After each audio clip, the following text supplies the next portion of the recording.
የዘይቱን ፍሬ አስገራሚ ጥቅሞች ምን ምን እንደሆኑ ታውቃላችሁ? በዚህ ቪዲዮ ነግራችኋለሁ።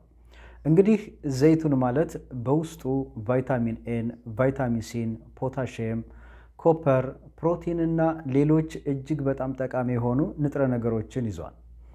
እንግዲህ ዘይቱና ከሚሰጣቸው ጥቅሞች መካከል የመጀመሪያው ከብርቱካን በ4 እጥፍ የሚበልጥ ቫይታሚን ሲ በውስጡ የያዘ በመሆኑ በሽታ የመከላከል አቅማችንን ይጨምራል። ይህም ከተለያዩ ኢንፌክሽኖች እንድንጠበቅ ያደርጋል ማለት ነው። ሌላው ሁለተኛው የካንሰር ህዋስን እንዳያድግ ለመከላከል የላቀ ሚና ይጫወታል።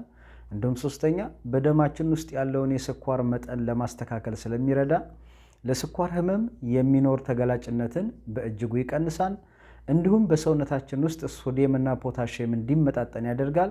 ይህም የደም ግፊትና የልብ ህመም ስጋትን አስቀድሞ መከላከል ይችላል። ሌላው የፋይበር ይዘቱ ከፍተኛ ነው። በዚህም ምክንያት ለምግብ መፈጨት ስነ ስርዓት የተስተካከለ መሆን እንዲሁም ደግሞ በድርቀት ችግር ላለመጠቃት እጅግ በጣም ውጤታማ ነው። እንዲሁም በውስጡ ባለው ከፍተኛ የሆነ ቫይታሚን ኤ ምክንያት ለአይን ጤንነት እጅግ በጣም ጠቃሚ ነው። እንዲሁም ለነፍሰ ጡር ሴቶች የሚመከር የፍራፍሬ አይነት ነው። በተለይም ደግሞ ለጽንሱ ለነርቭ ስነ ስርዓት እድገት ጤናማነት እጅግ በጣም ወሳኝ ነው። ሌላው ጸረ ባክቴሪያ ያለው በመሆኑ የጥርስ ህመም ላለባቸው በቀዳሚነት የሚመከር ፍራፍሬ ነው።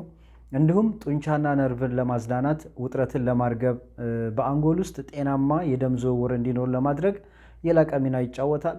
ሌላው የሰውነት ክብደት ለመቀነስ ለሚፈልጉ በቂ ኃይል አግኝተው በቀላሉ መጥገብ እንድንችል ስለሚያደርግ በቀዳሚነት ይመከራል። ሌላው ቆዳችን የተዋበና ለስላሳ እንዲሆን በቶሎ የማርጀት ስጋትን ለመቀነስ በተለይ ደግሞ ከእድሜ ጋር ተያይዞ የሚመጣውን የቆዳ መሸብሸብ ስጋትን ለመቀነስ ትልቅ እገዛን ያደርጋል ማለት ነው።